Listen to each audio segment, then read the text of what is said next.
नमस्कार दोस्तों, स्वागत है आप सभी का आज के मुख्य समाचार में। तो चलिए जानते हैं दिन भर की 25 बड़ी खबरों को फटाफट अंदाज में। पर आगे बढ़ने से पहले वीडियो को लाइक और चैनल को जरूर सब्सक्राइब करें, साथ में लगे नोटिफिकेशन को ऑन करें। चलिए वीडियो स्टार्ट करते हैं। जी हां, आपको बता दें कि राजस्थान विधानसभा चुनाव से पहले राजधानी जयपुर में प्रदेश कांग्रेस कमेटी के नए भवन का शिलान्यास करने आए पूर्व अध्यक्ष राहुल गांधी ने यहां से चुनावी बिगुल बजाया। जी हां, राहुल ने केंद्र सरकार और बीजेपी पर जोरदार हमला बोलते हुए फिर से कांग्रेस को मोहब्बत की दुकान बताया है। राहुल गांधी ने कहा कि कांग्रेस और बीजेपी में विचारधारा की लड़ाई चल रही है। राहुल ने अपनी स्पीच में आज खुद की लोकसभा सदस्यता समाप्त किए जाने और महिला आरक्षण बिल को लेकर केंद्र सरकार पर जमकर हमला बोला है।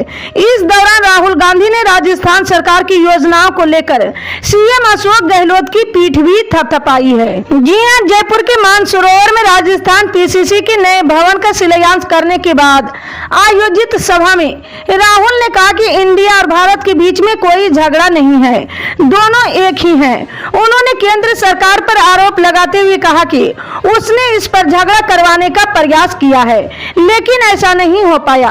उन्होंने महिला आरक्षण को लेकर कहा कि कांग्रेस इसका पूरा समर्थन करती है, लेकिन हम ये चाहते कि ये आज ही लागू हो और महिला को तत्काल फायदा मिले। जी हां, राहुल गांधी ने ओबीसी के मामले को लेकर भी केंद्र सरकार को घेरा है। आपको बता दें कि जयपुर में शुक्रवार रात राजस्थान कॉन्स्टिट्यूशन क्लब के उद्घाटन के बाद बीजेपी नेता वसुंधरा राजे ने राजस्थान के मुख्यमंत्री अशोक गहलोत से मुलाकात की है। जी हां, राज ने कार्यक्रम के दौरान मुख्यमंत्री के साथ मंच साझा नहीं किया, लेकिन प्रोग्राम के बाद उनसे अलग से मुलाकात की है। जी हां, चर्चा की वसुंधरा राज इन दिनों पार्टी से नाराज चल रही। जी हां, शुक्रवार को परिवर्तन यात्रा के अंतिम चरण में राज की अनुपस्थिति ने इस चर्चा को और बल दे दिया है। दरअसल राज हडौती क्षेत्र में पहुंची। जी हां, परिवर्तन यात्रा के दौरान कार्यक्रम में मौजूद नहीं थी। हडौती एरिया में कोटा, बूंदी और झालवाड़ा शामिल है। ऐसे में बीजेपी में उनके भविष्य को लेकर अटकलें तेज हो गई। जी हां, कोटा को भाजपा का गढ़ माना जाता है और भाजपा की परिवर्तन यात्रा के निराशाजनक अंत ने संकेत दिया कि पार्टी के अंदर सब कुछ ठीक नहीं चल रहा है। आपको बता दें कि मुख्यमंत्री हेमंत सोरेन आखिरकार झारखंड हाई कोर्ट की शरण में पहुंच चुके हैं। जी हां, मुख्यमंत्री की ओर से ईडी की समन को चुनौती देते हुए शनिवार को झारखंड हाई कोर्ट में याचिका दाखिल कर दी गई है। ऐसे में मुख्यमंत्री की ईडी कार्यालय पहुंचने पर जहां सस्पेंस बरकरार है, वहीं ज्यादा संभावना इस बात की जताई जा रही कि एक बार फिर मुख्यमंत्री ईडी दफ्तर नहीं जा सकते हैं। हालांकि ईडी कार्यालय के बाहर सुरक्षा कर्मियों की पुख्ता तैनात की गई है। जी हां, आपको बता दें कि ईडी की ओर से मुख्यमंत्री हेमंत सोरेन को अब तक 4 बार समन भेजा जा चुका है। पहली बार सीएम हेमंत सोरेन को पूछताछ के लिए 14 अगस्त, दूसरी बार 24 अगस्त, तीसरी बार 9 सितंबर को बुलाया गया था। इसके बाद मुख्यमंत्री हेमंत सोरेन को चौथी बार समन भेजकर पूछताछ के लिए 23 सितंबर को बुलाया गया है, लेकिन मुख्यमंत्री के अधिवक्ता की ओर से 23 सितंबर यानी शनिवार को झारखंड हाई कोर्ट में ईडी की समन को चुनौती देते हुए याचिका दाखिल कर दी गई है।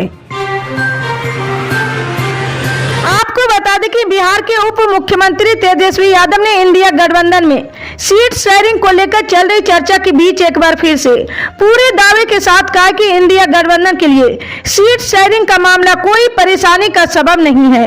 बिहार में हम लोगों की सीट शेयरिंग अच्छे से हो जाएगी। बिहार में तो कभी कुछ गड़बड़ हो ही नहीं सकता है। लेकिन इसके साथ ही उन्होंने एनडीए गठबंधन पर बिहार को लेकर चुटकीले अंदाज में हमला बोलते हुए कहा कि जो लोग उधर गए यानी एनडीए में, उनसे न पूछिए कि एक परिवार में 2 भाग कर दिया गया है। उन लोगों की स्थिति क्या है ये सब देख रहे हैं। आपको बता दें कि जमीयत उलमाए हिंद की सदर मौलाना अरशद मदनी ने शनिवार को कहा कि पिछले दिन सांसद में सत्तारूढ़ दल के एक सांसद द्वारा जिस तरह से एक मुस्लिम सांसद के लिए असंसदीय भाषा का इस्तेमाल किया गया है, उसे खुलेआम आतंकवादी, कटुआ और मुल्ला कहा गया और सांसद के बाहर देख लेने की धमकी दी गई है। मुल्क की लोकतांत्रिक इतिहास में ये पहली शर्मनाक घटना है। उन्होंने कहा कि पहले भी बहुत से मुद्दों पर सांसद में बेहद तीखी और कड़वी बहस होती रही है, लेकिन किसी निर्वाचित सदस्य के खिलाफ किसी अन्य सांसद ने ऐसी शर्मनाक और लोकतांत्रिक शब्दों का कभी प्रयोग नहीं किया है। जी हाँ, वहीं मौलाना मदनी ने कहा कि संसद में जो कुछ हुआ है उसे देखकर कहा जा सकता है कि मुसलमानों के खिलाफ ये नफरत की इंतहा है जो अब लोकतंत्र के मंदिर तक जा पहुंची है। इसमें हैरत और दुख की बात यह कि जब उपरोक्त सांसद ऐसी नीच और लोकतांत्रिक भाषा बोल रहे थे तो सत्तारूढ़ दल के किसी सांसद ने उसे रोका नहीं है। जी हाँ, उन्होंने ये भी कहा कि ये हेट स्पीच नहीं बल्कि इससे कहीं ज्यादा बुरी स्पीच है।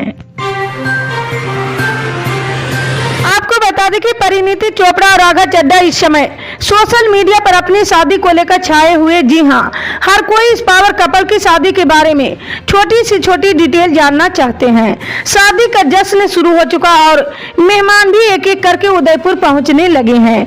जी हाँ, इस शाही शादी में पॉलिटिक्स और बॉलीवुड की तमाम बड़ी हस्तियां शामिल हो रही है।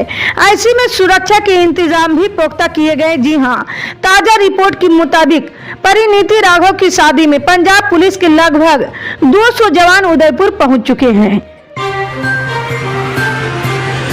आपको बता दें कि महिला पहलवानों से यौन शोषण के मामले में आरोपी बीजेपी सांसद ब्रिजभूषण शरण सिंह के खिलाफ आरोप तय करने को लेकर दिल्ली की राउज एवेन्यू कोर्ट में सुनवाई हुई है। हालांकि कोर्ट ने ब्रिजभूषण को पेशी से छूट दी थी। जी हां, सुनवाई के दौरान दिल्ली पुलिस ने कोर्ट के सामने अपनी दलील दी। आज की सुनवाई पूरी हो गई। जी हां, अब अगली सुनवाई 7 अक्टूबर को होगी। जी हां, दलील में दिल्ली पुलिस ने कहा कि ब्रिजभूषण को पता था वो क्या कर रहे थे। ब्रिजभूषण को जब भी मौका मिलता था वो महिला पहलवान की लज्जा भंग करने की कोशिश करते थे। दिल्ली पुलिस ने कहा कि सवाल ये नहीं कि पीड़ित लड़की ने कोई प्रतिक्रिया दी है या नहीं, सवाल ये कि उनके साथ गलत किया गया है। जो सबूत और साक्ष्य पेश किए गए हैं वो ब्रिजभूषण के खिलाफ आरोप तय करने के लिए पर्याप्त हैं। आपको बता दें कि भारतीय रेलवे देश में लगातार वंदे भारत एक्सप्रेस ट्रेनों की तादाद बढ़ रहा है। जी हां, आज यानी 24 सितंबर को पीएम नरेंद्र मोदी एक साथ 9 वंदे भारत ट्रेनों को हरी झंडी दिखाएंगे। जी हां, रेलवे राजस्थान, हैदराबाद, बिहार, ओडिशा, गुजरात, चेन्नई समेत कई राज्यों के लिए वंदे भारत ट्रेन लॉन्च करने जा रही। जी हां, इन सभी ट्रेनों को पीएम नरेंद्र मोदी हरी झंडी दिखाएंगे। आपको बता दें कि कांग्रेस विधायक बसवराज राय रेड्डी ने शनिवार को बड़ा दावा किया। जी हां, राय रेड्डी ने कहा कि हम 5 और उप मुख्यमंत्री बनाने को लेकर चर्चा कर रहे हैं। इसका कई नेताओं ने समर्थन किया है। जी हां, बसवराज राय रेड्डी ने बताया कि सिद्धारमैया सरकार में 5 और डिप्टी सीएम बनाने के प्रस्ताव का गृह मंत्री जी परमेश्वर और एमबी पाटिल सहित कई नेताओं ने समर्थन किया है। उन्होंने न्यूज एजेंसी ENI से बात करते हुए कहा, कम से कम 5 और डिप्टी सीएम नियुक्त करने को लेकर चर्चा चल रही है। ये फैसला अगले साल होने वाले लोकसभा चुनाव को देखते हुए लिया जा सकता है। आपको बता दें कि एक देश एक चुनाव के लिए केंद्र सरकार की बनाई हाई लेवल कमेटी की शनिवार को पहली बैठक हुई। जी हां, इसमें फैसला लिया गया कि एक साथ चुनाव के मुद्दे पर मान्यता प्राप्त राष्ट्र और क्षेत्रीय दलों के विचार लिए जाएंगे। इस मुद्दे पर सुझाव देने के लिए लॉ कमीशन को भी बुलाया जाएगा। जी हां, दिल्ली की जोधपुर ऑफिसर हॉस्टल में हुई इस बैठक में अध्यक्ष पूर्व राष्ट्रपति रामनाथ कोविंद समेत बाकी सदस्य शामिल हुए हैं। पूर्व राष्ट्रपति की अध्यक्षता में 2 सितंबर को बनी इस कमेटी में गृह मंत्री अमित शाह और पूर्व सांसद गुलाम नबी आजाद समेत 8 मेंबर हैं। जी हां, केंद्रीय कानून मंत्री अर्जुन राम मेघवाल कमेटी के स्पेशल मेंबर बनाए गए हैं। आपको बता दें कि छत्तीसगढ़ में मानसून पूरी तरह से सक्रिय। जी हां, प्रदेश के 7 जिलों में भारी बारिश की संभावना को देखते हुए मौसम विभाग ने येलो अलर्ट जारी कर दिया है। इन दिनों लगातार हो रही बारिश के कारण निचले इलाकों में जलभराव और खड़ी फसलों को काफी नुकसान हो रहा है। जी हां, छत्तीसगढ़ में मूसलाधार बारिश से बिलासपुर में बाढ़ जैसे हालात हो गए हैं। अब तक 820 मिमी से अधिक बारिश हो चुकी है। जी हां, भारी बारिश के कारण नदियां उफान पर हैं और विभिन्न इलाकों में सड़कें जलमग्न हो गई है।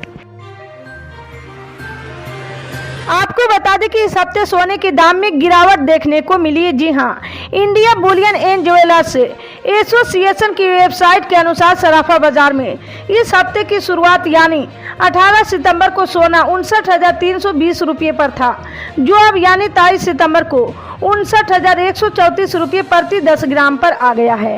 यानी इस हफ्ते इसकी कीमत में 186 रुपये की गिरावट आई है। इसी तरह की पल पल के अपडेट जानने के लिए जुड़े रहे हमारे न्यूज इंडिया के साथ। मिलते हैं अगली बड़ी खबर में, तब तक के लिए जय हिंद।